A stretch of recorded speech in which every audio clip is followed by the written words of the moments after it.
This is the Elephant Planner from Papercode, and it lasts an entire year or 52 weeks that you can start whenever you want. So even in the middle of the year, you determine it. It has a really cool vision board and a mind map at the beginning to give you some real clarity to truly not just plan your year, but actually create your year, allowing you to live your life by design.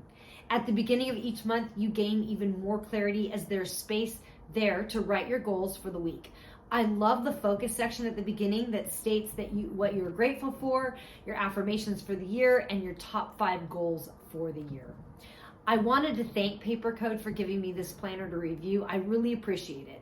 Papercode gave me the blue one, but it also comes in black, turquoise, lilac, and pink. Everyone knows my favorite color is orange. Maybe I can talk them into doing an orange one.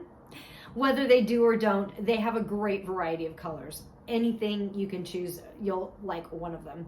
Another really cool feature is the stickers that come with it. You can add stickers to quickly see the things you love, your money, coffee meetings, explanation points, pluses or health signs, airplanes depicting travel plans, and birthdays.